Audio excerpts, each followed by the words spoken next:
graciously joined by some various great people on the State of Faith, and we will go start in just one moment. So welcome to the third of a series of events hosted by the International Center for Religion and Diplomacy on religion, national security, and polarization in the United States. The ICRD runs dialogue and research projects on these themes domestically and abroad, and beyond is running some further programs on religious and ideological radicalization, interfaith and intrafaith reconciliation, and all of these dynamics in American political conflict. Tonight, we are joined by our gracious sponsors and venue hosts, the Hertog Foundation, a foundation for political and professional education running various honors programs for college students and young professionals looking toward careers in all kinds of public service. Hertog has done a lot of good work over the years. They help a lot of people get into careers in public service. Most importantly, though, they ground them in the traditions of Western thought from classical to modern times and across all kinds of political theory, literature, philosophical disciplines, all this kind of stuff. It's really great for those of you here and for those of you watching. It's a wonderful program to get your young people interested in if they want to have interesting careers in DC. We welcome those joining us here in person at the Hertog Foundation's offices, and we invite you to stay afterwards for a reception. And meantime, those of you joining us online from the ICRD, Wisdom of Crowds, Hertog Foundation, and Braver Angels communities, we hope to see you here sometime very soon. So, on to the theme of tonight. Is there a true Catholic politics in the America of the 2020s? Is there a style or a set of values and positions, or even just a general attitude of engagement that you can trace to the theology and institution of the Roman Catholic Church? With major national politicians spread across both parties attributing various pieces of their agendas and policy preferences and political approaches to their Catholic faith, there are Catholic approaches as ideologically diverse as, say, Joe Biden to J.D. Vance, Marco Rubio to Alexandria Ocasio-Cortez, Clarence Thomas to Sonia Sotomayor.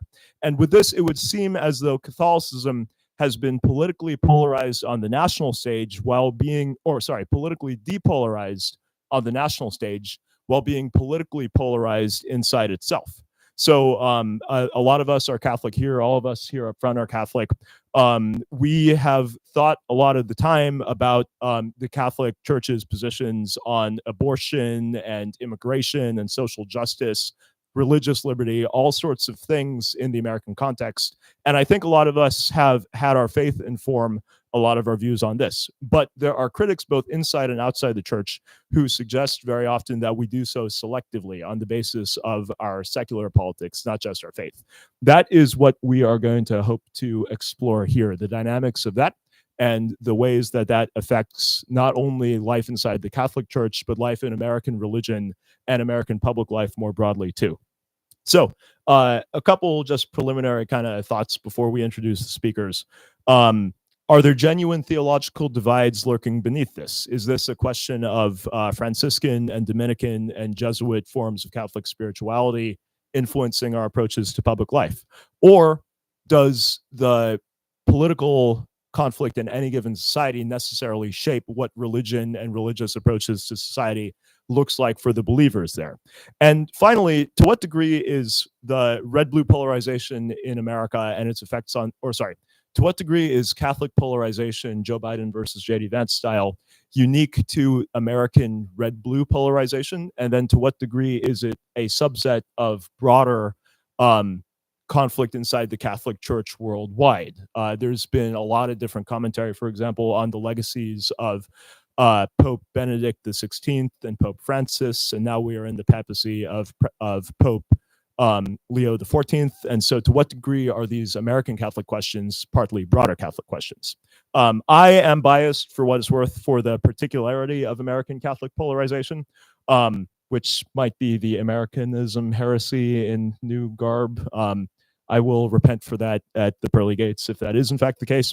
And I am also biased for the inextricable relationship between one's politics and one's faith. But those are not the only ways to approach these questions. Those are not the only ways Catholics in America have thought about it. And with the stakes of American politics getting higher every year, and the cultural divisions in American society becoming more and more complicated with every new trend in society and technology. We believe that the need for open discourse among lay Catholics on these issues has never been more pressing.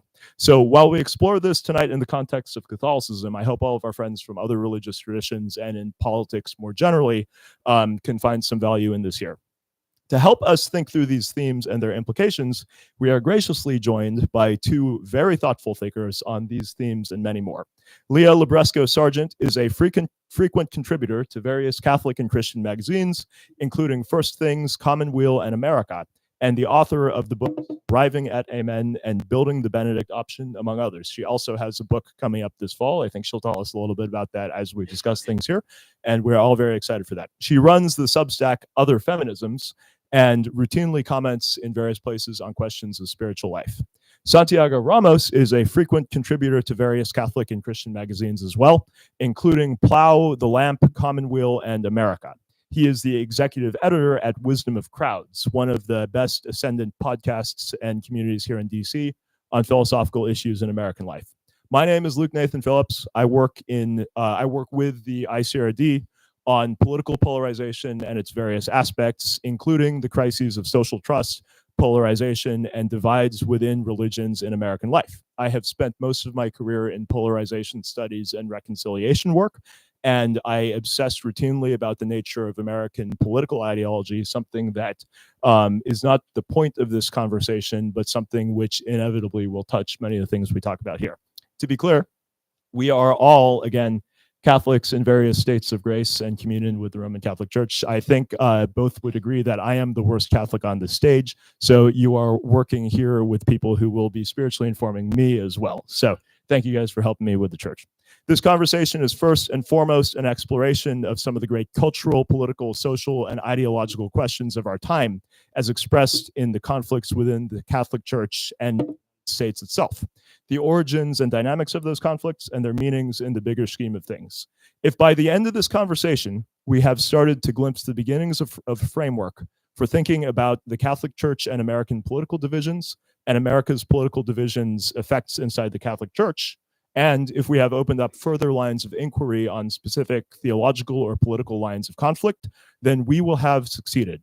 And perhaps this will also be the first steps towards the much vaunted collab event between Commonweal magazine, First Things magazine, the Salt and Light Initiative at Georgetown, and the Institute for Humane Ecology at Catholic University. As somebody who reads a lot of Catholic stuff, that is like my fantasy football match down, smackdown of theology. And so we shall see if that works or not. But for now, an exploration of red and blue Catholicism in America. Santi, would you like to start us off? And would you pass me the other mic too, please? Actually, use that one. Okay. Yep. Hello. Okay. Well, thank you everyone for spending your afternoon here listening to us. It's an honor to be here, and thank you for the invitation, Luke. Thank you for organizing this. It's great to be with Leah, who's my family. I hope you all know. So we have to be nice to each other because my wife is the godmother to one of Leah's kids. So I just want to tell a brief story about where I think Catholicism and politics have, or how the two things have interacted in recent American history and where we are today. And just as a preliminary thing, I do think that Luke is right that there is like a specific American way that Catholicism has sort of divided itself. But that has to do just with the conditions, cultural and material conditions here. And yeah, so the story I wanted to tell is about Catholic social teaching in particular, which is the political dimension or the political implications of Catholic belief. So I guess I'm going to assume most people here aren't Catholics. I'll speak in like more general terms, but I don't know if you can legally ask that in a professional setting. Okay. Cool. Okay. That's good though. That's good. That makes my job easier because for Leah's going to correct me when I make mistakes. But so I think the watershed moment in Catholic politics happens at the end of the 19th century with a letter written by Pope Leo XIII, Pope in 1878. He wrote a letter called Of Revolutions, or literally Of New Things. And this was a letter that was bringing to bear Christian teaching upon the new material condition of European labor, which was industrialization. So for a long time, you had people living agrarian lives, and you had nobility and you had soldiers, but most people were living agrarian lives with specific rhythms, specific calendars, and the church was sort of part of the texture of life, part of everyday existence. That ended gradually, right, in the 1700s and 1800s, and it led to huge social transformations. It led to secularization of different forms. It led to us keeping track of time using numbers, which is something we take for granted now. And it led to the rise of socialism in Europe and Marxism. These new philosophies that were supposed to address the exploitation of the working class, which was happening everywhere. And Pope Leo, after previous popes were sort of embattled, they were on the back foot because new European regimes were persecuting basically the Pope. The Pope was a prisoner of the Vatican, it was called. Leo was the one that opened up and said, okay, we have to have something positive to say about this new world, this newly industrialized world, this new world of a working class, of a proletariat, if you want to use the Marxist word there. And that in the US inspired people. So like the way I see it, there was three sort of waves of Catholic reception and reaction to Pope Leo's encyclical and to the developing Catholic social doctrine after that. And it manifested itself in like three different moments in American history. And I think the first one is the one that everyone likes in Commonweal and in First Things, which is the original, you can call them liberal Catholics, I guess. It was the Catholicism that supported the workers' movement in the US, where people were involved with the New Deal under FDR. There was a great Monsignor named John A. Ryan, who was sort of a public figure who spoke a lot about Catholic social teaching, supported the rights of workers. There was Dorothy Day, who you can pray to now because she's a venerable. She was a radical anarchist communist who became a radical anarchist Catholic and lived on Mott Street among the poor all her life, and she's like a witness. Everyone loves Dorothy Day. Whenever they do want to canonize her, though, they're going to have to go on Wikipedia and find out all the praise that she had for Ho Chi Minh and Che Guevara. Then that's also, I should say, when Commonweal magazine that I work for sort of was founded out of that sort of initial push of Catholic social teaching in the US. Then you have the 60s, which you may have heard of from your grandparents, which was another like golden era of Catholicism in the social sphere. And that's when you had Catholicism not only as a working class, concerned with the working class, but also concerned with protesting the war in Vietnam. There was a lot of Catholics involved in the civil rights movement. That's when you had Thomas Merton, he was a famous monk who wrote a ton. You would have never known he was in a monastery, how involved that guy was in politics. You had the Berrigan brothers that were two priests who went a little bit further than Thomas Merton and actually protested and sabotaged what are they called, like the draft cards. Yeah, they poured animal and human blood on draft cards. They broke into an office. They were on the lam, escaping from the FBI for a while. These were priests. You had so it was and also one of the great leaders of the UC Berkeley Students for Democratic Society was Mario Savio, who was a Catholic who never cashed in on his radicalism. He died young as just a humble math teacher, but this is great speech. I realize I'm saying a bunch of left-wing stuff here that might not be like as romantic sounding to you as it might be to me. But that was the second movement, right? There's a lot of other stuff within the Catholic Church, a lot of liberals that wanted to change stuff within the church, but that's less interesting in terms of politics. Then the third movement, I think, is the sort of neoconservative movement, when a lot of people in the late 70s realized that some of the social programs of LBJ's Great Society seemed to not be working, and the sexual revolution seemed like a bad idea. And I know that neocon sometimes, like for far right people, is like a slur for Jewish, but actually there was also a lot of Catholic neocons, and they were very interesting thinkers who started on as liberals of the old school and sort of gradually became this sort of like sophisticated sociological position that we call neoconservative. And the people there are like Michael Novak, who worked at AEI. Some of you might know him. He's a pretty important figure in Catholic circles because he sort of tried to reconcile Catholic social teaching with capitalism. George Weigel, who is he's a biographer of Pope John Paul II, he tried to reconcile Catholic social teaching with war.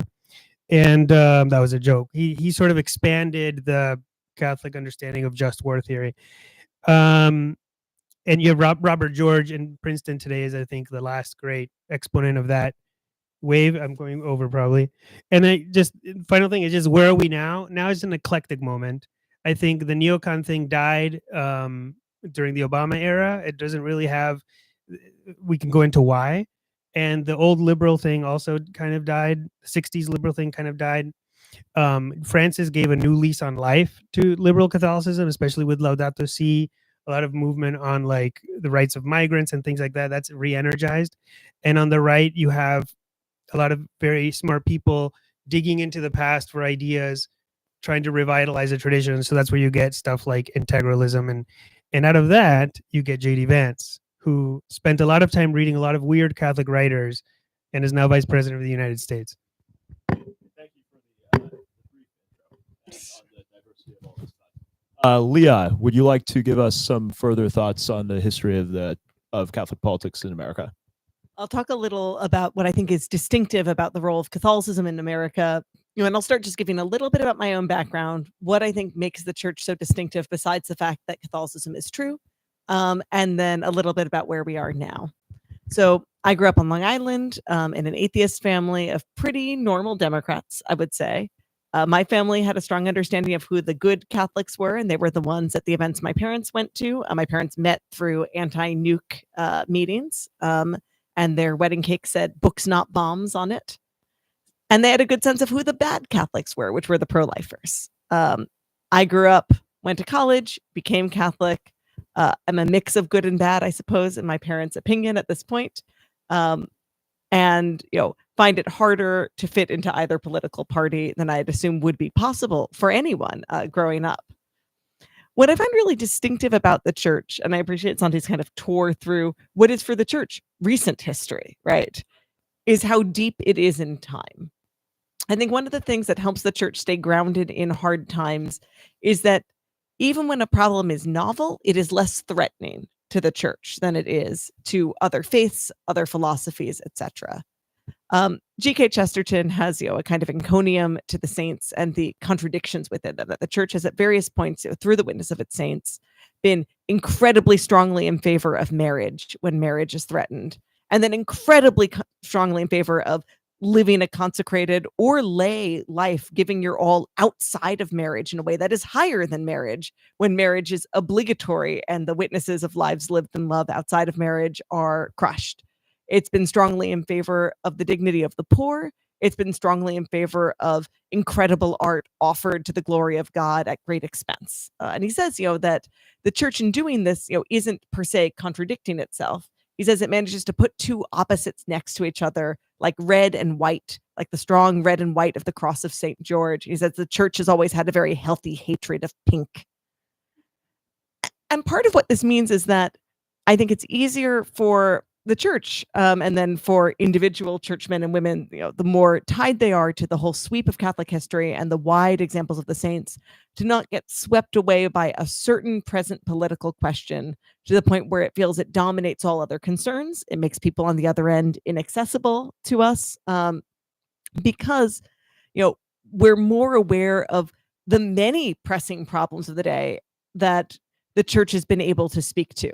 And then at the same time, the church is both deep in history and it's very, very slow, which hopefully engenders another kind of patience.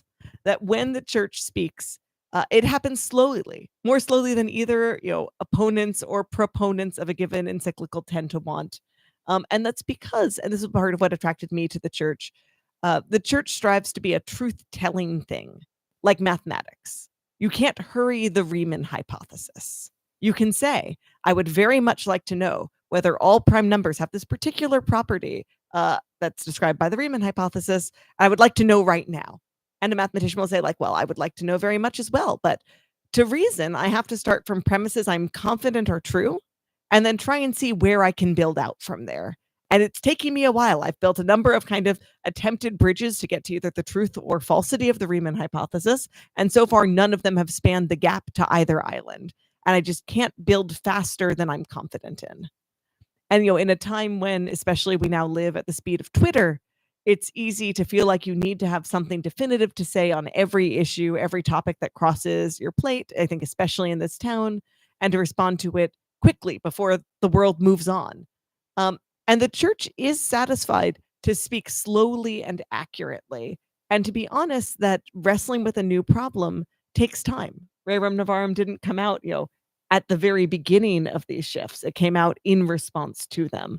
And we might have wished to have some of the wisdom contained in it earlier, but the process by which we get it is a process of prayer and discernment. And again, that sense that what we do in politics, is a response to what is true, and our own ability to extend from what is true, to apply our prudential wisdom, to form our consciences, and that process is slow. I think the other gift of the church is that it is not belonging to any nation. And I think that's actually more strongly felt in America than it is in nations like France, where for most of American history, Catholicism is at best an alien faith and much of the time a subversive or unpatriotic one. So the church has the peace of being able to start from that question of what is true and be less invested of just telling the truth, worry people about my loyalty to the country. If I try to be loyal by being a truth teller, does that destabilize my relationship with politicians, leaders, someone else? Because the trust that the church is in good faith for America is simply not a trust we've enjoyed for most of the church's life in America. I think one of the tensions of the present day is, has the church become accepted enough that it's harder for it to take the risk of telling the truth? And this is kind of the moment of both like triumph and tragedy for JFK. If this country can elect a Catholic, does that mean Catholics are no longer scary? Sort of. If Catholics are no longer scary, are we not scary for the right reasons? Are we now no longer scary because, certain false beliefs about the church have been dispelled? Or are we not scary because the church is less bold in telling the truth, and individual churchmen and women are no longer viewed as fundamentally destabilizing to a politics that isn't always truthful, isn't always operating with a preferential option for the poor, isn't always prioritizing the natural family, etc. Should Americans indeed be a little frightened of electing Catholics to political office, and what have we lost if they're comfortable with it? I think the other thing that all countries benefit from, America really has the benefit of Catholicism being distrusted, but all countries benefit from the fact that the Catholic Church is large enough to, in this day, not be captured by political entities in any particular country very well. And we can contrast that with kind of the struggles of Russian Orthodoxy within Russia. But you kind of look through the history of the church, and there's always a sense that the church can endure even when under persecution. I'd single out Nicaragua as a particular site of persecution today, because the church is not limited to any particular country. It's free to take larger risks, because we have the promise that the gates of hell will not prevail against the church, and neither will the dictator of Nicaragua. But in the meantime, there's a lot of struggle, a lot of martyrs, but the sense that the whole rest of the global church is asked to uphold those people in prayer, and we can keep going. And so where does that leave us, kind of for the American political spectrum? I think one of the challenges is that there's a lot of narrowing in American political discourse. Which side of this topic are you on? Who do you affiliate with? And Catholics, to a certain extent, are not allowed to comfortably affiliate with either party fully. And I think this is true of people, who don't have the Pope telling them they can't do it, simply because the political parties' platforms are not particularly coherent. Your stance on abortion does not, and probably should not, exactly predict your stance on nuclear power permitting. But I think the more that people feel tied to a particular party identity, the less freedom they have to think through these different ideas that may pull them across the aisle without feeling like it's a threat to their self. And the goal, which with church doesn't always live up in, is that our self is grounded in Christ, and that all these other prudential questions are secondary to that. But changing your mind on a particular political issue, whether it's a marginal tax rate, which I think is one of the clearest kind of prudential, exactly where are we setting this number question, or whether it's our approach to asylum at the border, cannot threaten your identity in Christ. And therefore, you are freer to look at the evidence, look at the philosophy, and think through the problem anew, truly seeking the truth. Santi, I feel like you focus mainly on the boundary pushers and the kind of minorities inside Catholicism whose activism and witness, I guess, pushed Catholicism in America in ways that were, as Leah said, fundamentally responsive to existing trends, but also pushed the church and, in a lot of ways, American politics in directions that it wouldn't have gone. Leah, you spoke largely about Catholicism in what's almost a kind of mass man sense, in the sense that there's, I mean, co-optation is maybe too strong of a word, but a very deep natural adaptation to the very Protestantoid, very liberalized American way of life, which is not a Catholic society by any means.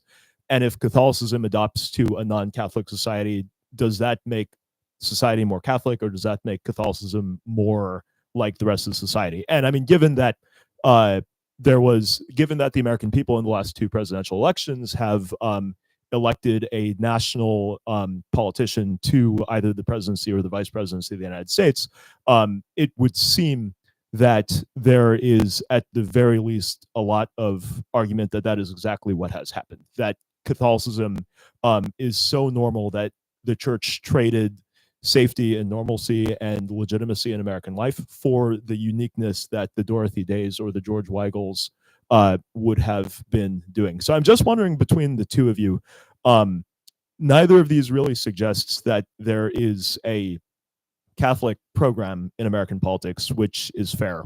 But I'm wondering to what degree, is there an actual Catholic discourse between these trends? Is there an actual Catholic discourse between the people pushing envelopes left and right, and then the people who are trying to maintain Catholicism inside the church left and right? I guess I see it in some senses within left and within right, and maybe across the center, but I've never really observed a whole of Catholicism discourse, either about the role of Catholicism in America or just on the question of what Catholicism should be independent of the rest of America. And so I'm wondering, like, to what degree, why is that? What would that look like if that did happen? But why is it that we have, I mean, take the present day, the Pope Francis Laudato Si, largely accepted among a lot of the American liberal Catholics, and then a very straightforward set of John Paul II kind of sides of things accepted among conservative Catholics. And then you have everybody who just converted in the last 10 years, no offense, who reads all kinds of very, very, very traditionalist, sometimes almost ahistorically traditionalist, it would seem, kind of Catholic writers, right? So I'm wondering to what degree, like, why is there no observable discourse across all of that? I'm at 13 years, so I'm out of one of the OGs, as they would call it. So. Yeah, I had no choice in my becoming Catholic. Everyone's baptized in Paraguay. Well, back then they were. So you're asking sort of why, if Catholics all believe the same things, why don't all Catholics have the same politics in the U.S. basically? Why is there so much weird fractiousness and diversity within? But given the diversity is going to be there, why does the discourse not exist as much as you could imagine it exists? What do you mean discourse exists? Between, for example, the Pope Francis Catholics and the... Oh, why don't they talk to each other? Well. Same. Right. Why do we not see that duked out more frequently? Well, that might be a sign that things aren't all good. I think one thing to remember is this Catholicism is not like a set of beliefs. It's not a system. I want to read this little quote from Pope Benedict, okay? Being a Christian is not the result of an ethical choice or a lofty idea, but the encounter with an event, a person, which gives life a new horizon and a decisive direction. And that means, look, Christianity at the end of the day is people that have had a particular encounter and joined the church as a result. And the Catholic Church is supposed to be like the visible embodiment of that community of people that encountered Christ. So within that community, you're going to have a lot of different people. And it's true, like Leah said, it took the church 100 years to make a statement about the Industrial Revolution. And you may think that's a bit late, but things happen for whatever reason that they happen. But let's look at the previous 100 years. There's a lot of infighting. There's a lot of argument between different sides of the church, different theologians. Some of them end up getting excommunicated, like Lamennais, this French guy, about what the church's position vis-a-vis the modern world should be. So, like that famous encyclical at the end of the 19th century is the end of a long process. And in a way, maybe now what we're seeing is another long process. It just looks uglier because some of it happened on Twitter 10 years ago, and it produced JD Vance. But I think what you do see is people that are alive, that are motivated by faith, that are motivated by justice because of their faith, and are trying to figure things out. And the US is a particularly interesting context to do that. First, because it's such a big country full of lots of different people, lots of different social issues to care about. And the Catholic Church in particular is like a huge diversity of different types of people in it. And two, just because there is just a lot of freedom and a possibility to say things here. In other countries, the public Catholicism amounts to whether you're talking to a bishop that supports the dictator or one that has the guts not to. Okay, that's what my parents grew up with. Yeah, I think I feel more optimistic. There is dialogue happening, right? I think it happens at different scales, including because, we're in DC where people are really interested in a very specific slice of these issues, and to have a Catholic discourse on marginal tax rates requires that you, like me, spend so much of your time thinking about marginal tax rates. But I think we've see that JD Vance is someone who is both a pugilist, but someone who seeks out folks who he does disagree with, sometimes for show fights, sometimes for real fights, right? It's a kind of optimistic time for, are people fighting things out, and are they genuinely putting forward positive cases for what they want, right? Like, I'd single out Patrick Deneen as someone who's making a provocative claim that American liberalism has run its course, and that it always contained with it the seeds of its own destruction. And then has been, in the public sphere fighting about that for a while. I'd say the challenge mostly is that there are so many different fronts of this fight, that part of the reason we don't move towards consensus is, one, the sinfulness of man. Two, even if we were only focusing on one front at a time, it would take us a while to weigh the issues and hopefully reach consensus by being docile to the truth.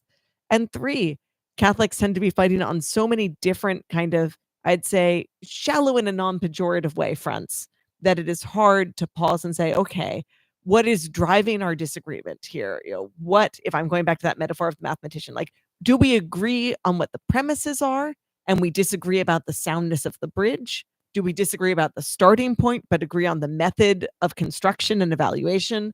Why are we winding up in different places? And I think instead you wind up in kind of individual fights, none of which last long enough to get to those deep questions. I think the good thing is Catholicism is one of the faiths that's best suited for decade-long arguments, which we're in the early throes of for some of these questions. So, and I'd add the thing that we tend to neglect, which is a core part in which differentiates it from mathematics at a base level, is we talk about are we talking enough to each other? But I think the last question always for Catholics, and also the first question, the first and the last, is, are we talking enough to God about any of these things, right? So if you're going to spend 30 minutes fighting with someone on Twitter, are you spending 10, 15 minutes in prayer for the people you fight with? Because I think these wind up airless if we wind up so focused on our interlocutor that we aren't spending time in prayer, and we think of ourselves as primarily wrestling with them and not wrestling with the truth, and not asking, God, what do you want me to do here today? That's a very, very helpful thing that I want to push into at some subsequent point in this conversation. But I think you two are helping me to realize actually one of the interesting holes in the way I've been thinking about this is that you guys are very right that there actually is a whole heck of a lot of Catholic discourse. It just happens to be about the controversial moments, and it tends to be shots fired into different ideas. In the sense that whenever JD Vance says something, Twitter goes wild, which is a discourse. And there are a lot of very good faith conservative and liberal Catholics engage in that discourse about that. Or, for example, Pope Francis, earlier on in his papacy, I believe, said had a pronouncement on the status of same-sex couples that became a very, very controversial thing that conservatives and Catholics, conservative liberals and conservative Catholics and liberal Catholics discussed at length. But I guess what I'm suggesting is it doesn't seem that we are discussing those with each other at the level, maybe not necessarily of consensus, but of deep understanding of where does this come from different Catholic traditions, or is there a central Catholic tradition that this is from? And I'm biased because I've observed a lot of non-Catholic interfaith work that tries to go directly into this, that tries to go, why do we disagree? What are the fundamental roots of that disagreement? Where is there minor common ground, but where is fundamentally the kind of avenue by which we can talk about it? And I guess at some level, perhaps I'm missing something, but I don't see conservative and liberal Catholics do that. JD Vance tweets something, if that makes sense. Yeah, I think part of the problem there is you lose your sense of identity, and you end up identifying more with a political ideology than with your faith. And that happens when you whiff a little bit of power, you end up sacrificing a lot of your integrity, maybe.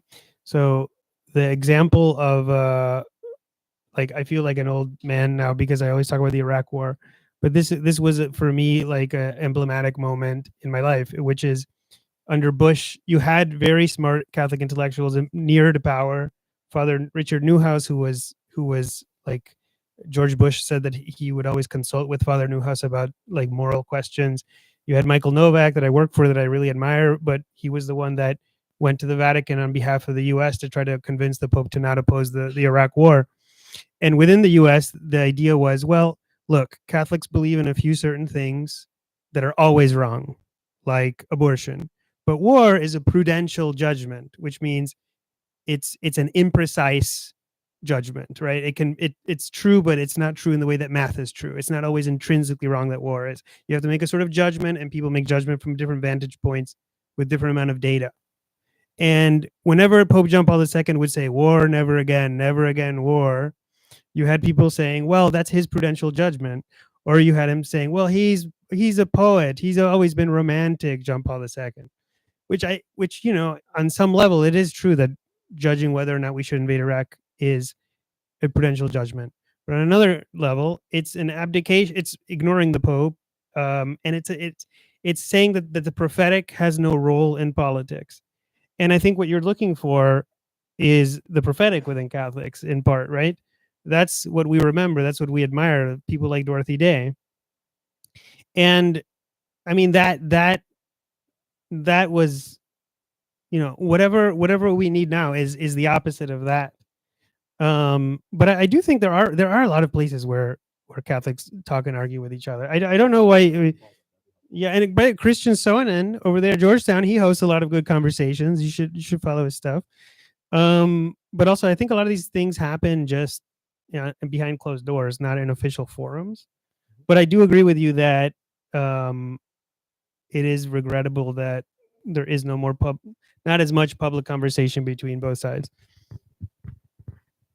Yeah, I think, you know, one of the things is that in order to offer fraternal correction to someone, you have to live as a frater to them first, right? And so there's a limit to how much you can have incredibly good faith, vulnerable, trusting disagreement in the broad open sphere, because it requires love, like to know this person and to trust them. What you say, when you put forward your whole argument, including the weak points, and then they punch you very hard in the weak points, they are punching you out of love, like, and out of concern for your error and like wanting to be joined together correctly. And that's, you know, reasonably not the trust that you bring to Twitter, right? Or even to maybe dueling op-eds in a particular magazine.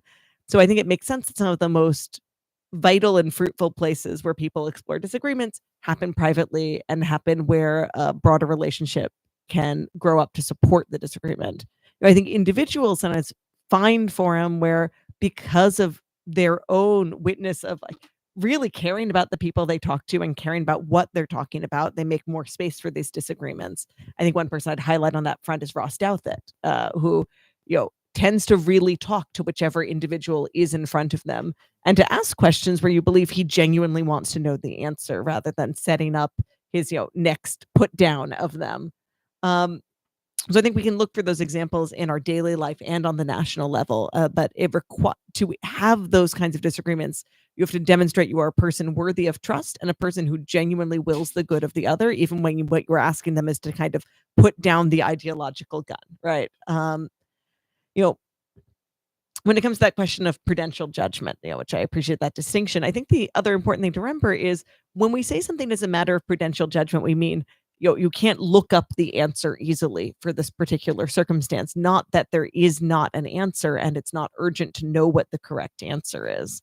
So again, the question of how do you live a life so you're prepared to tackle political questions is that to tackle prudential judgment, it's not enough to say, well, I come to my own conclusion. You have to come to your conclusion with a well-informed, well-trained conscience. And so the question is, before the question is put in front of me, what am I doing? What are the moral equivalent of reps or spiritual equivalent of reps every day that are allowing me to inform my conscience? Where I think it is a mix of reading throughout church history, reading scripture, spending time with Christ, in the Eucharist, both receiving and adoration, spending time with God in the scripture and in quiet prayer, that prepares you to have a well-formed conscience. And without that piece, coming to something like, well, this is a prudential one, which means I can pick my own adventure here, is like saying like, well, I'm navigating in the woods, like with an unmarked compass, so I can pick my own heading. We're called to be formed to be ready for prudential judgments. And I think that part often gets neglected once we say, well, this is prudential. Well, I guess the thing that still remains striking to me is that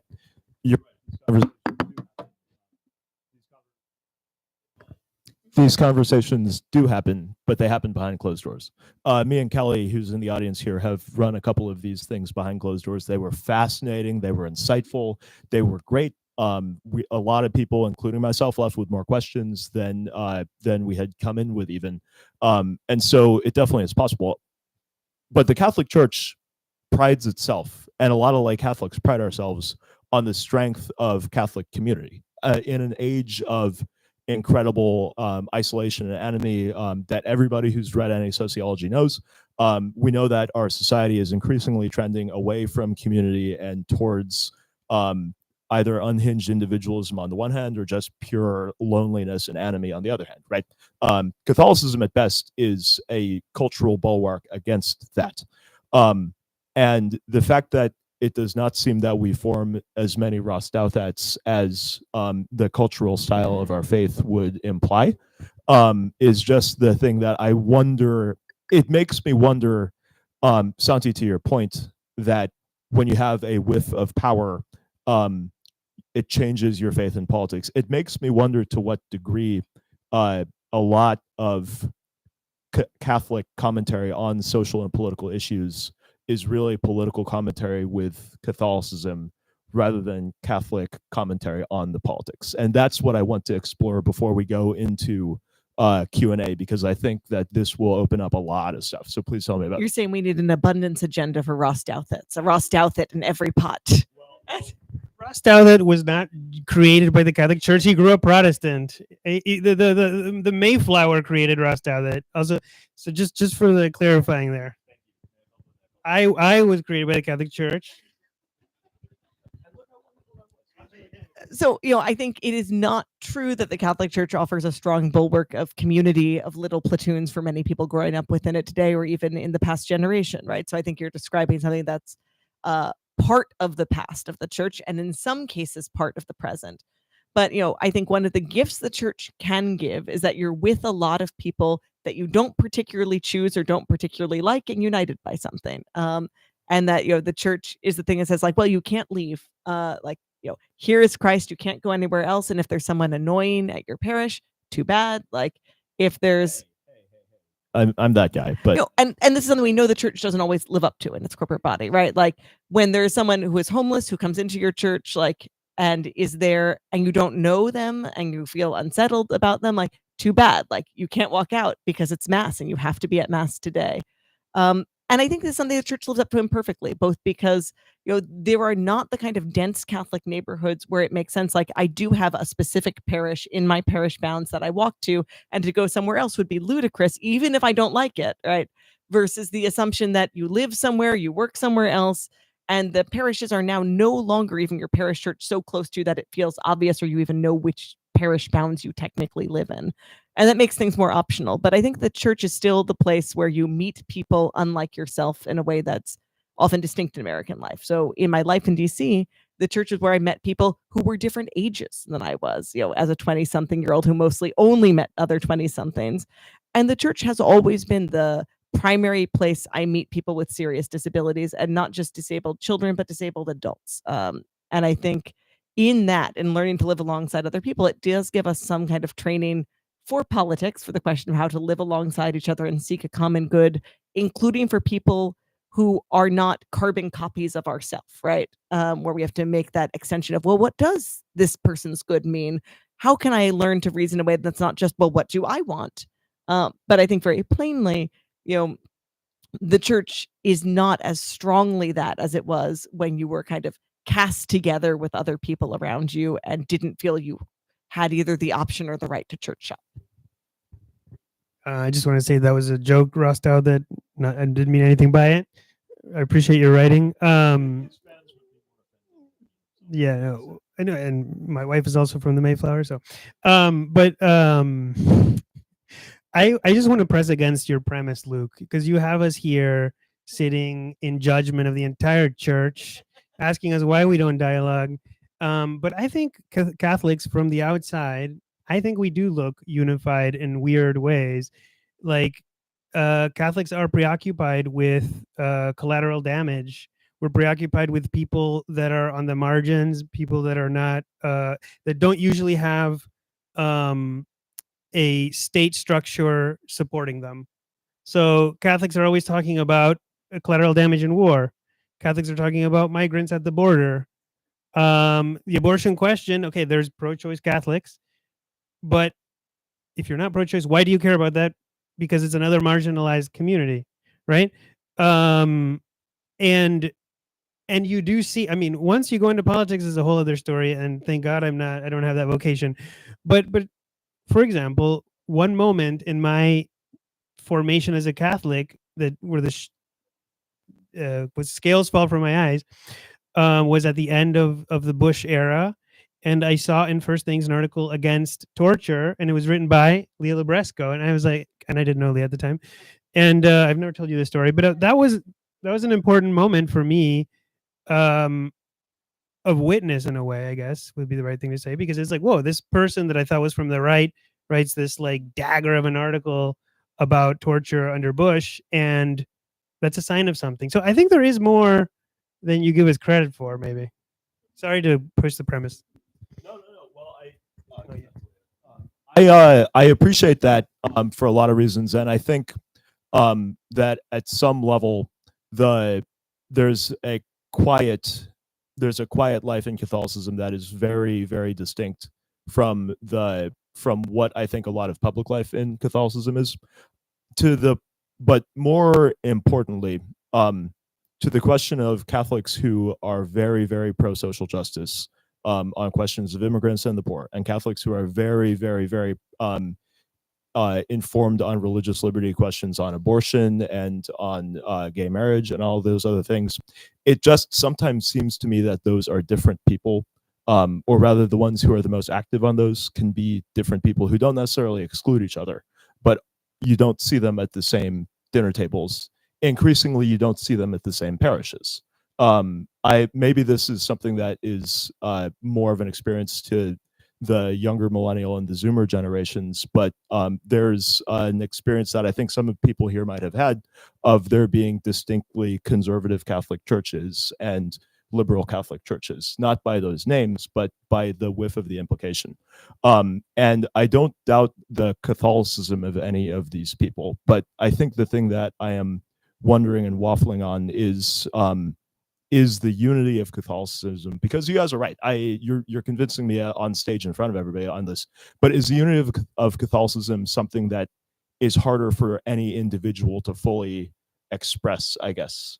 Is it something that necessarily, yeah. But this goes to the question then, is there a true Catholic politics? Or is there like 1,000 different kinds of Catholic politics that are necessarily like contingent on the circumstances of the people there? Or is there something that links all of them? Do you see what I'm saying? Like should lay Catholics in politics be allowed to excommunicate each other? That's what this boils down to. From what? You can't excommunicate from what? Yeah, they're not bishops. Like where are you granting them this power? Yeah, Maybe are you asking, should people be allowed to offer each other fraternal and sororal correction? Because like, yeah, you're allowed to do that. Like, again, you've got to be a frater or a soror first as part of doing that. And I think there's differences between saying you're prioritizing the wrong thing, which is one kind of fight, right? Like you can say that, there's a lot of different ways of approaching politics in Catholicism because people pick different points of emphasis. Like one person is a hand, one person is a foot, one person is working on, immigration reform, and one person is working on, local rezoning for like their town. And people could say, well, which thing should we prioritize? And that is not as much a question where you expect a universal answer, but a question of like, what work are you doing? What prepares you to do this work? Where you get kind of hatred of each other is the idea that anyone doing different work than you is taking away from your work or for your project, right? Versus expecting that there will be hands and feet and ears, etc. And of course, like consecrated, like enclosed religious who are supporting all of these efforts insofar as they are good by doing nothing conventionally political, but upholding everyone in prayer and spending time before the Eucharist. So I think Catholics should expect to have a bunch of projects that look stupid in a worldly sense. And if we don't have those as part of the tapestry, we're not doing a very good job. Because I always go back to the example of enclosed religious as something that is obviously a waste of time for a political movement if God is not real, right? And obviously essential to succeeding on any front, political or otherwise, if he is. I think more of the fights are about who you make compromises with or affiliate with in order to make progress on your main topic you work on, right? Like you're right that like people may all be at the same parish on Sunday and then they're invited to different think tanks in the city, right? Like who are not going to invite the other person. And I think for that kind of work, like part of the question is, again, everyone should expect that there would become a certain point where you cross over from this is like a helpful way of talking to someone I disagree with. This is a helpful compromise to make. I'm doing some horse trading, but I'm getting a very good horse. Like all those things are things you're allowed to do to a point and then not past a certain point. And again, it's less that I have a clear rule of here's where like political canniness becomes political corruption, and more the question of what is your daily practice of prayer that's going to prepare you to notice when that point is, right? St. Thomas More is someone who really is a model of walking that line, who gave ground everywhere he thought he could and no further, who was willing to be a political operator, but was also willing to give his life when the things he was asked were not things he could give. And I think in DC, the question is, how do you live your life so that every day you go into your job prepared to do the best job you can or to quit, whichever one is asked of you today, and knowing either could be asked of you. And I think if we had more trust for each other, that folks who, even if we think they're maybe not making the ideal trade-off, we're also prepared to walk away from everything on the table when they are called to do so and expect that day could come, it'd be easier to talk to each other. Yeah, I think we should be less scandalized about arguments within Catholicism. Like, I think it's a sign of life and health, of vitality. I think you're always going to have in any. Some people think, well, the reason why Catholics are so divided is because of this post-60s liberal conservative divide in American culture. But I think that's a little bit exaggerated. I was reading. There's this French novelist named Georges Bernanos, great novelist, who wrote this book called The Diary of a Country Priest. And he wrote a series of talks like 2 years before he died in 1947, so right after World War II. And he was sort of inveighing against this new post-war order. I mean, this guy was anti-fascist. He fought the fascists. He had good credentials on that front, but he was very critical of like totalitarian. And in those essays, he makes fun of this time Francois Mauriac, who was like, he was more of a like Christian Democrat. And I was like, it was vicious, okay? But it was fine. I mean, I think they were both people following Jesus, trying to discern the times, trying to discern what makes sense, trying to be a witness within the context that they live in.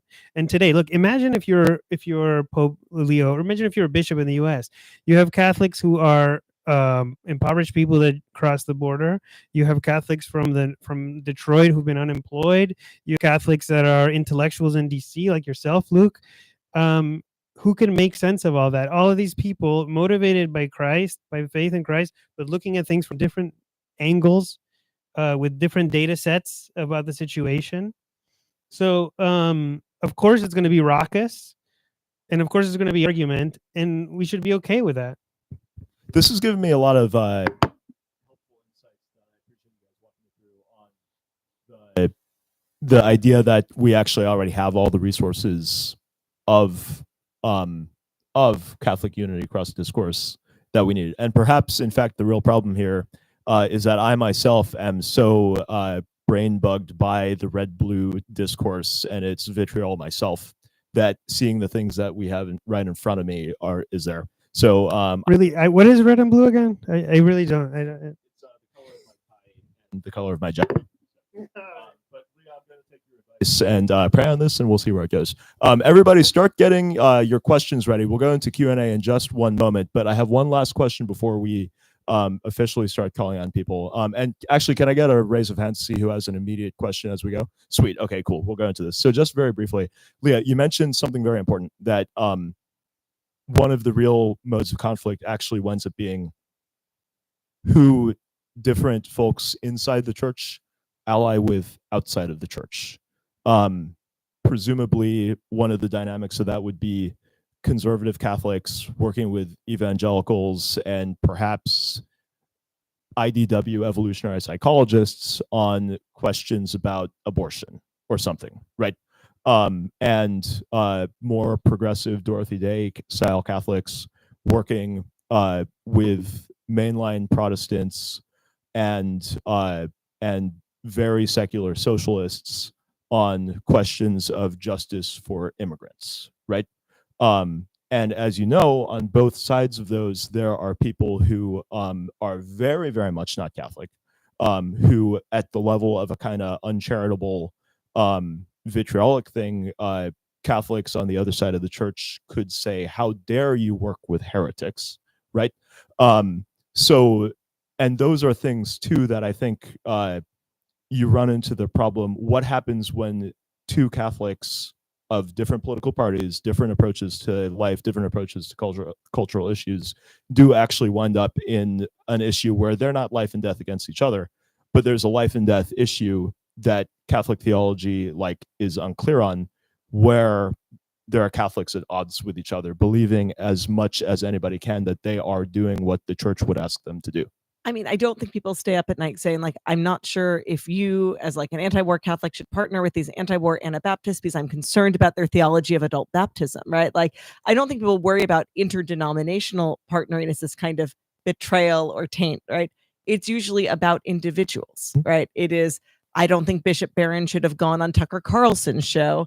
I don't think Joe Biden should have given the President Medal of Freedom to Planned Parenthood leader Cecile Richards, right? Like, I think it starts from a sense of this person is outside the pale, or this person has done something such that you are lending like the church's credibility to the specific wrong thing they have done. And I think it's usually most vitriolic when it is about an individual, not about a movement or a denomination. And I think it is important to be careful both to try and find places we can work together and to think about how you articulate what you are working together on, because there is a hunger for the church to bless things it cannot bless. And I think it is a challenge when you're trying to speak to a broad audience to say, well, I can be on a stage with this person, but like I can't go on their platform, or I can't go on their platform without saying something that may end the interview, right? And again, I think that is both a prudential question in the sense of I don't know the right answer off the top of my head, but again, a prudential question in that you have to actually figure out what it is. And sometimes you'll be disappointed by the answer, right? You'll go, I wanted to see, could we work together on this project? And the more I thought about it, the more I didn't see a way to work together without also saying something that would have blown up the collaboration, but I did feel a duty to say it, so I did. So, I think also when we see these things happen, like in public, there are behind the scenes negotiations, and Catholics should think about both, again, how they're praying for the person they're going to appear with and whether they illicitly can do it. So, I'm thinking about a friend of mine who died way too young. He was 50. He died in 2020, but he was in his relative youth, political activist of a sort in California. And he taught me a lot about the question you just asked. He campaigned against a California initiative to legalize assisted suicide, physician-assisted suicide. And his biggest allies, he was a very good political operator, and they defeated it. And his biggest allies were the gay activists who at the time were very opposed to the church, like ACT UP. You can read the whole story there. But they were afraid that this permitting physician-assisted suicide would lead to gay men with AIDS being just, not treated, which was, a very, very plausible scenario. And he also allied with the lead singer of Jefferson Airplane on medical against like embryonic medical research. She was opposed to the animal embryos being used, and he was opposed to the human embryos being used, and they formed a strategic alliance. So I think it's an ad hoc decision. I think you have to be clever, but also like open and loving to people that are different than you. it's more. Let's go to audience questions. And Ray, would you mind coming up to help runs mics? I see Christian and David, and I remember talking with you about it. Forget your name, sir. We'll get to you in a moment. So let's go first to David. Great discussion. Fan of all the people here. I've noticed there's some orange erasure, American Solidarity Party guys. There's a third option here. Anyways, to hit on Santi's point of like, there's these moments where I really have seen that sort of unexpected Catholic witness. So seeing a lot of conservative Catholics, Leah, talk about PEPFAR or the Garcia case, just to give an example.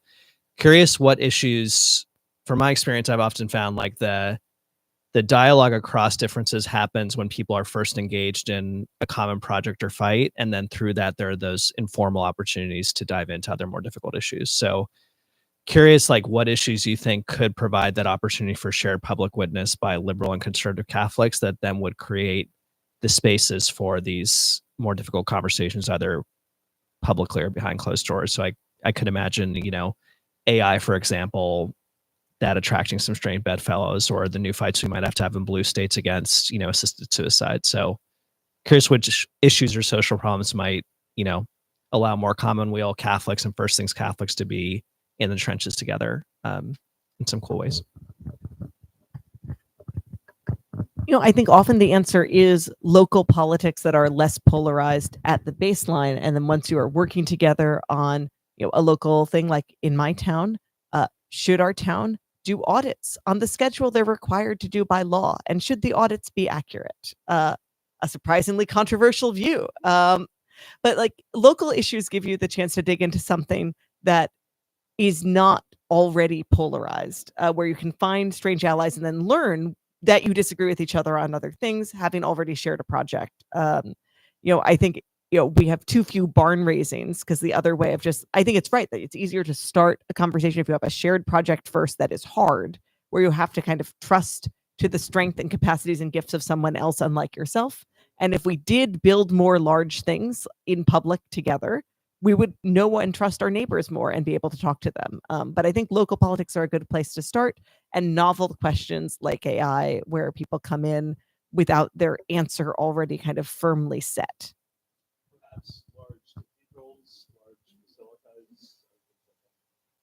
Yes, I think that's a really interesting point by Leah. I give you a more speculative answer.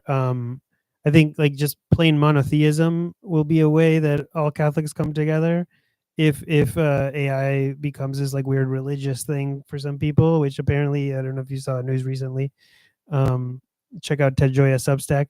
I think questions about human dignity, just whether it's good to be human being.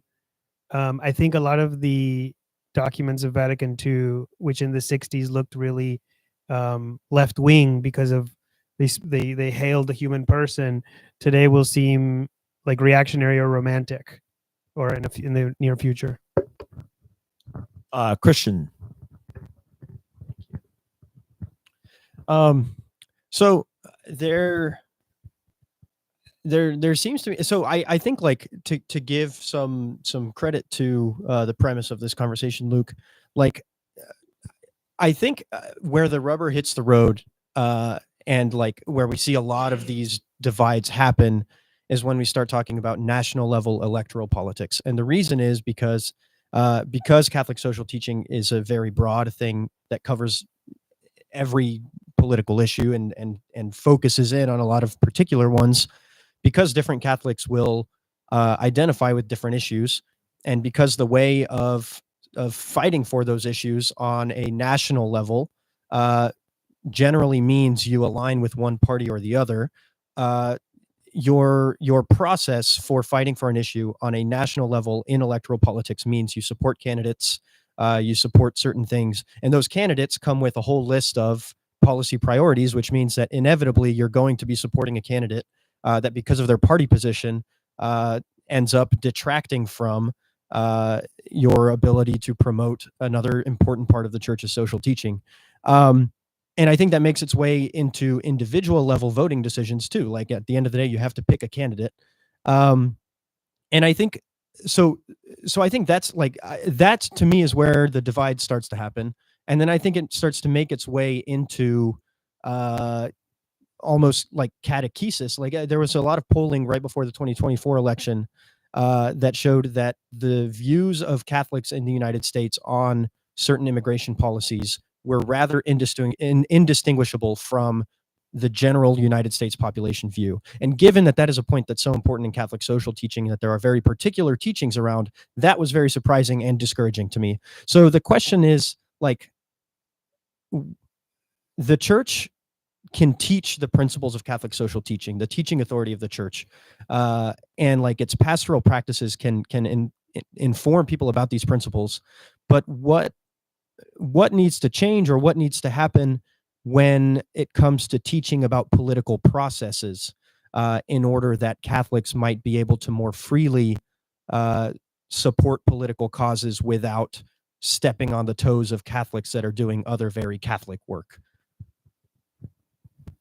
Yeah, I think this is a very sharp question, and I think that's where I don't know if Leah would disagree with this, but I do think that there's some prudential judgments that you don't know what the ultimate answer is, and you're going to have Catholics working with the Democrats, and you're going to have Catholics working with the Republicans, and I think when it comes to processes, knowing a process from the inside, knowing what you should do and can do, it's hard for me outside the process to tell you what you should do. I think the church informs people's conscience, and people are responsible for their conscience, and they have to act accordingly. But I think that's one way of doing politics. There is this other way, which is like the sort of prophetic way, which is with people who are not involved in the process, who are just talking. And for those people, I think it is more imperative to just say, you don't make the same compromises that you would if you're involved in the political process, I guess. You know, it's funny because I think it's not always the case that learning more about the process allows people to depolarize or have better dialogue, because sometimes you learn more about the process and it makes it very clear what the risks of that are. So my mom, you know, whenever she went to vote, would wear her button that said, "It's the Supreme Court, stupid," because she was ahead of the curve. And at, you know, the time my mom was wearing this button, which is not technically electioneering, most people did think more about their local congressperson and what they wanted. And my mom's thought was, Congress people elect judges, you know, or confirm judges, and mostly they vote with their party. And however much you may think your local guy stands out in like this particular party as a good guy who you want to reward for being bipartisan, that's no good. Like, he's going to confirm the judges anyway. And now many people have caught up to my mom. They've learned more about the process. Mom was right descriptively that's what happens. And that means they're less willing to, you know, support someone they agree with on some things, or try and find like the least bad person. because we have a better sense of how the political process works, are more interested in the judiciary than in pork brought home to a district, and the becoming more informed has heightened the temperature of political polarization. So what can you do in response? I think it's good to be realistic about what your vote does. I live in Maryland.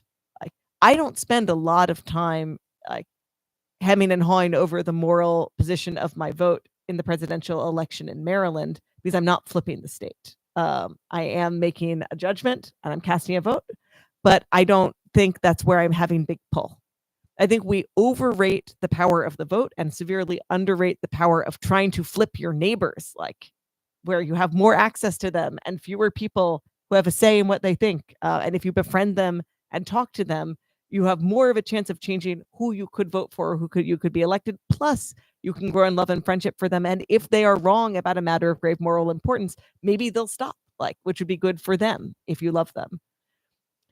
I think we've seen in the aftermath of Dobbs a lot of attempts by the pro-life movement to try and win states or stem the bleeding by trying to change the rules of referenda. There's an acknowledgement that the pro-life movement is not on track to win abortion referenda in many states. And, it feels accurately that it's urgent that we do so because as long as abortion is legal, children are placed at risk. And the law as a teacher tells us that children who are small, who need a great deal from their mothers, are not people. So it's important to win these referenda, but it's unrealistic to try and win them by working the refs, right? The way we have to win them is by individual people blowing up their lives and friendships and family relations by saying, hey, I know we disagree about abortion.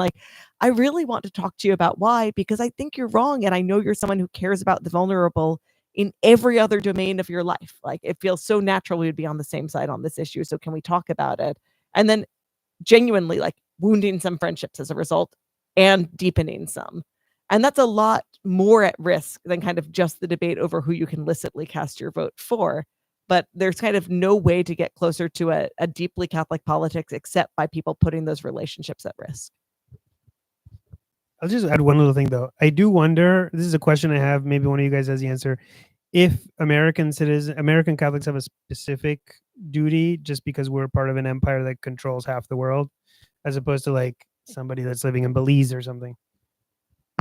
Well, there is another question, and I think the integralists have one possible answer for that. We have a question in the back from Aaron.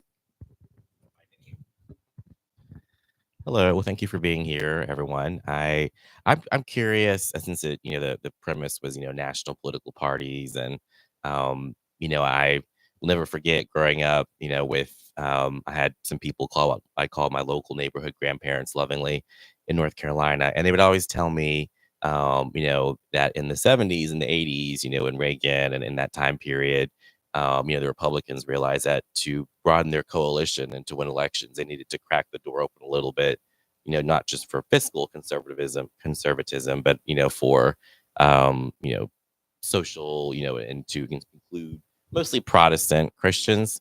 And then, I think as time has gone on, the Republican Party, through McCain and Romney, has realized they just don't have a broad enough coalition to win elections, the popular vote, unless they broadened it to and to be more palatable and to do outreach to Catholics. And if you look at church-going Catholics, and that they generally tend to skew more voting Republican. Up until the 2024 election, where we had, and it's always on purpose, the background of the candidate of the vice presidential nominee was Catholic. And so I was just kind of curious, about, and I'm not registered with either party. And so it's not really a question of my preference, but I'm just curious about political messaging and kind of catering to a base, and maybe not even saying it, but just cracking that door open a little bit and being we need to make sure that what we're saying, we're not saying you need to accept Jesus Christ as your Lord and Savior, to after the event or whatever. It's something that's, all Christians, who good Christians vote this way or that way or whatever. Either you want to take that? So I don't quite get the question at the end, though. to what extent do parties cater? To what extent does the Republican Party, really specifically, over time, has been more receptive to broadening their coalition to include not just evangelicals, but Catholics in their campaign and intention to do so, not just people going that way? What do you think, Leah? You're more politically savvy. I think there's a big fragmentation of the media landscape. So this allowed both parties to cater more aggressively to many contradictory parts of their coalition, but do it privately. So I think that's what we'll continue to see, right? Like, I think one breakthrough the Trump campaign had was that they decided they wanted to spend a lot more on mailers and a lot less on TV ads. Because they did spend some on TV ads, and some of them, did move the needle, but TV ads are seen by everyone. So if you're going to send a strong message, it's going to be seen both by the people who resonate with it and who are turned off by it. And mailers arrive privately at people's houses, and you can tune them more finely to the particular needs of a voter. That was kind of a risky gamble they made that really paid off, and I expect we're going to see a lot more of that. So I think when it comes to how do politicians cater to the different parts of their coalition, we're going to see more aggressive catering, where if you start lining up all the different appeals next to each other, it's more obvious that there are tensions within their coalition. Any further questions? I think I saw another hand. Oh, yes, over here. So thank you for the talk. I had a question kind of picking up from something Leah was saying about the importance of, like, when Catholics are involved in coalitions with non-Catholics, like articulating clearly like what the goal is that you're working toward. It seems to me that for non-Catholics, like just who think about the church as a public institution, like, and mostly encounter the church insofar as she plays a role in American politics, they tend to like think of her as an entity that holds a set of like positions, maybe disconnected positions, maybe like unified positions about social and political issues. And like, obviously the church does that, and like, that's why we're here. But that's not like what the church primarily is. She's like, her primary mission is, like proclaiming the gospel.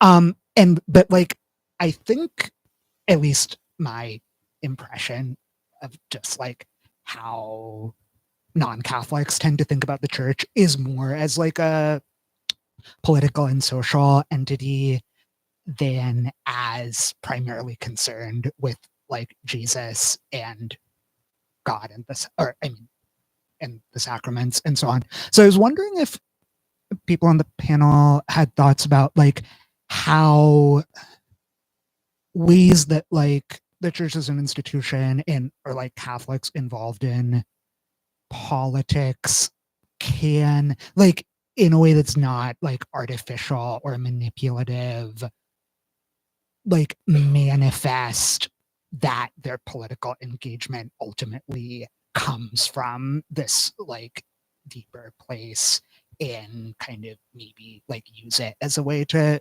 some extent like draw people's attention to like the gospel and like what the church is really about.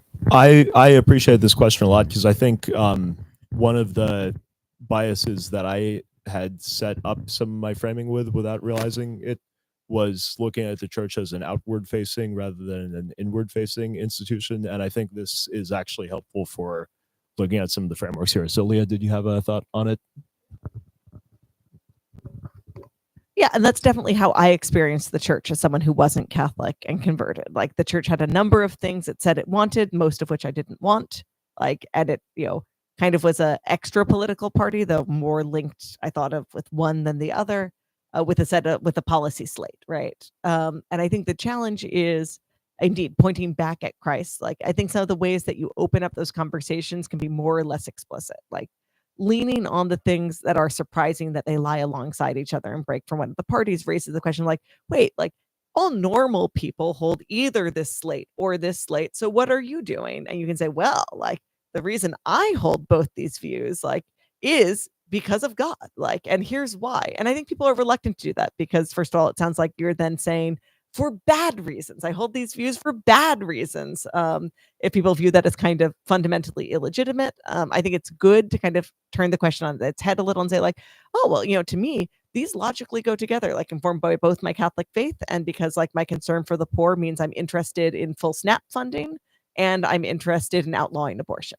But I'm confused because we agree about SNAP funding, but we don't agree about abortion. So walk me through your philosophy. Because I think getting just people onto the ground where it's clear you're both arguing from philosophical and moral premises is always a positive step versus, yes, these two parties naturally cleave reality at the joints and anyone who steps out of them has to explain themselves that the rest of us are all reasonable.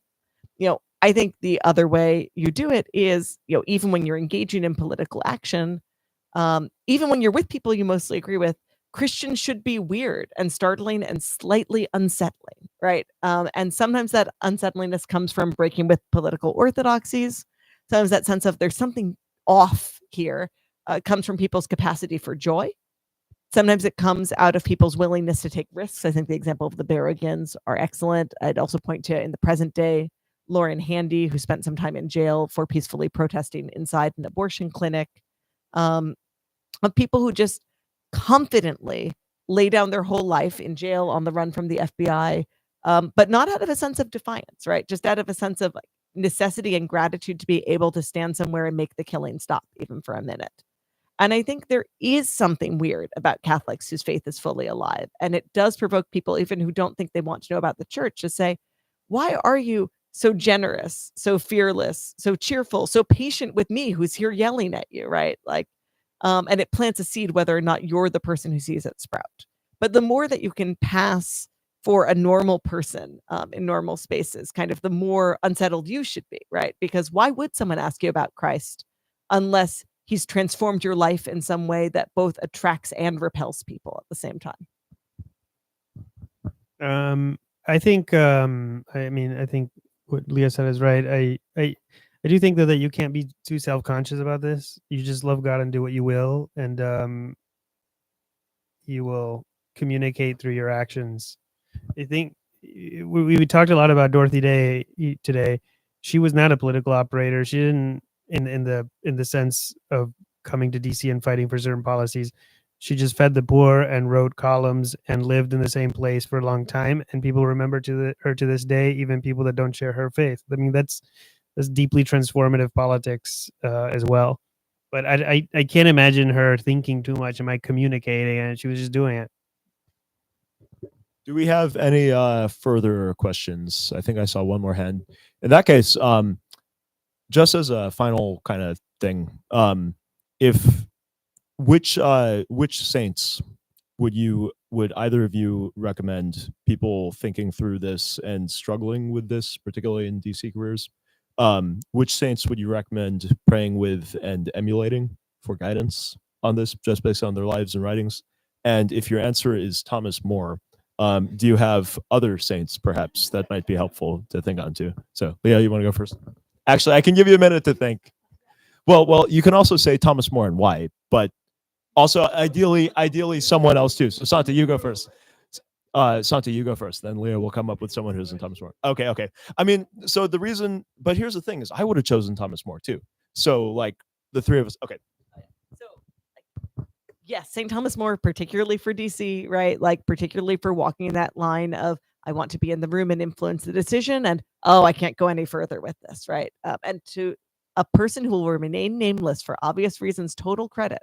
I had a friend accept a job sometime in the last 10 years, to be vague about under whom, right? Like, I was like, congratulations. Like, it was a job I would not have personally taken. I'm like, and I'm going to pray for you, like, and the intercession of St. Thomas More, and I hope you do a lot of good and you leave if you need to. And he's like, that's why I asked you to pray for me. Like, because he genuinely felt he should take the job only if he and his wife could pray and be ready to leave, right? Like, so I think everyone in DC who wants to have a position of influence needs to think about how they're ready to relinquish it. I think one of the best people you could read and ask the intercession of is St. Francis de Sales, who was just a model of spiritual counsel to people in a wide range of circumstances. I'd recommend particularly the book of his letters, which I think is just called Letters to People in the World. And I think he really models what you were asking about, right? Like he's giving advice on a lot of prudential things, like how should I approach physical mortifications while pregnant? Don't do them. How should I approach living at court when I feel vulnerable to some of the like tensions of court? And he doesn't just say, well, don't go. He's speaking to each individual in their individual circumstances, but his advice to them is wholly animated by the fact that his friendship with Christ is so deep, he has something to give them.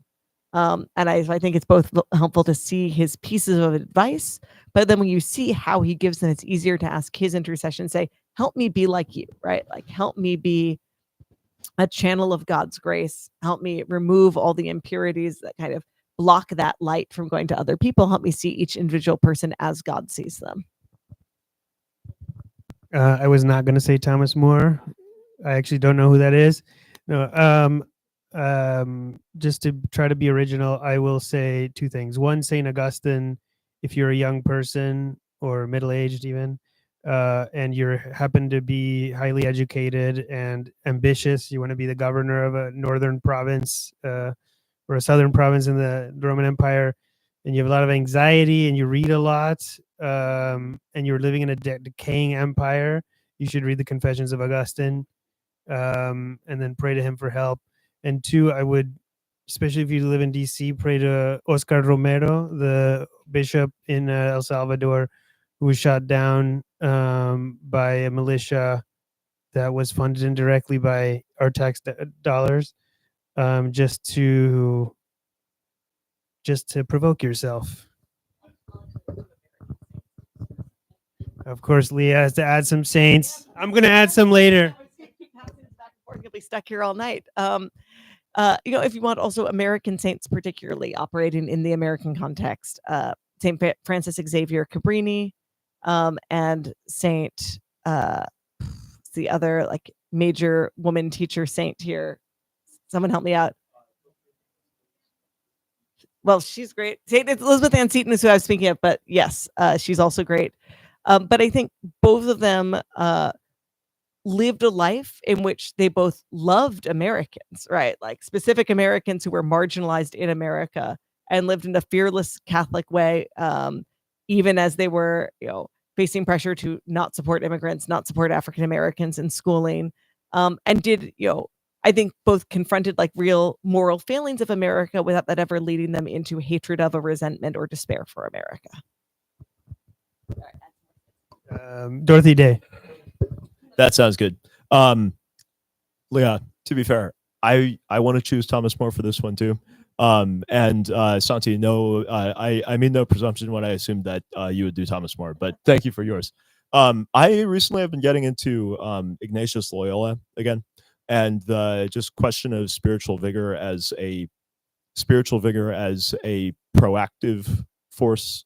And obviously, if he were in a Thomas More situation, he may well have made different like styles, but spiritual vigor as a proactive force in doing things into the world rather than just the question of protecting conscience and faith from the world is something that I've been mulling on a lot, particularly in these times in DC and American politics in general, where it appears that like proactiveness rather than preservation will be probably something coming up in the coming years and decades to think on. So that and St. Francis of Assisi. I always get in Francis like the whole fundamental humility that leads to the kinds of conversations behind closed doors and in community that you guys have been talking about.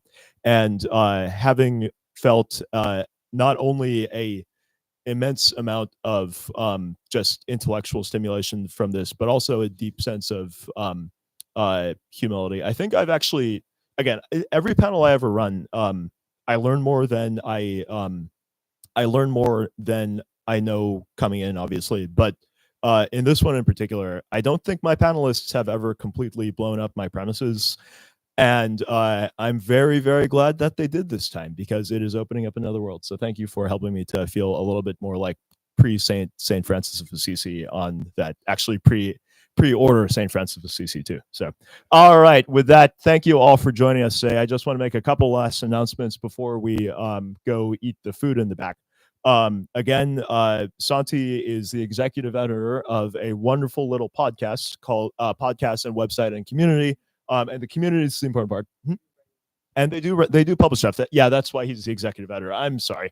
Called The Wisdom of Crowds. Wisdom of Crowds is I think the spearhead of a community here in DC that is increasingly trying to bring very serious philosophical and literary work and the intellectuals and writers town who do that work into community to go talk about some things, some of which occasionally are very theological in nature too. So take a look at wisdomofcrowds.live. They do excellent things. Subscribe to their podcast, and maybe you will start seeing Santi as the moderator of things, not just our guest here. Leah, again, runs a wonderful Substack called Other Feminisms. She covers, of course, the issue of feminism in American life and its relationships to the different approaches to social life in America, but she also covers a whole bunch of other interesting issues too. Oh, yeah. Well, let me get to that in just a second. But so Leah writes on those. She writes very eclectically, and her Substack is very worth following as well too. And she has a new book coming out called The Dignity of Dependence,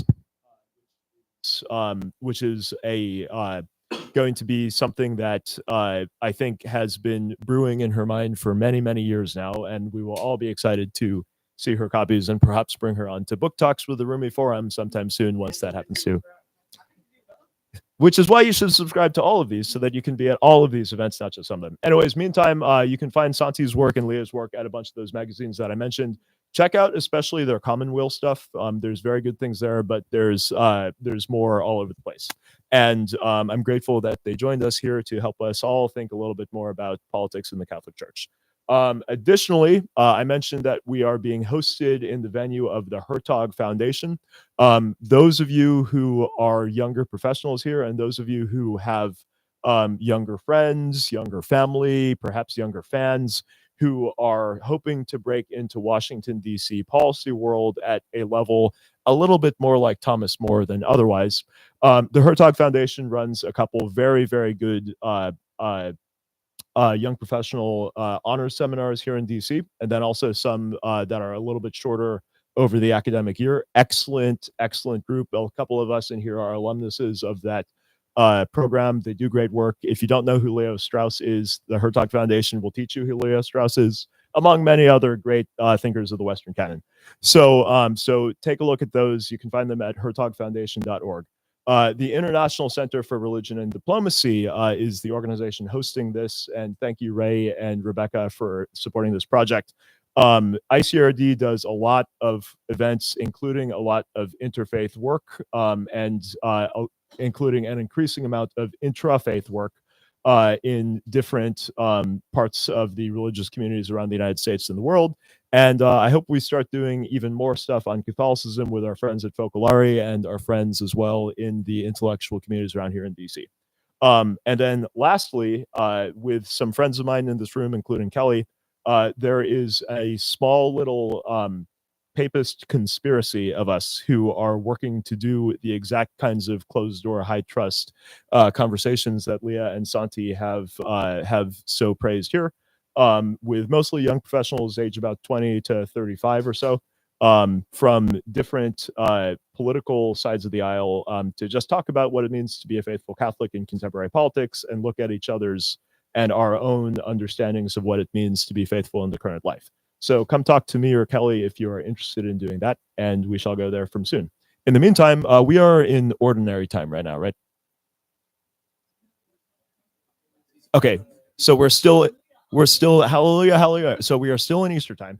So in a true Catholic fashion, may all of my fellow Catholics here and all of our fellow children of God as well have a happy remainder of Easter time until Pentecost. And on behalf of all of the organizations hosting us, I want to give a round of applause to our two panelists here. Thank you, guys. Round of applause.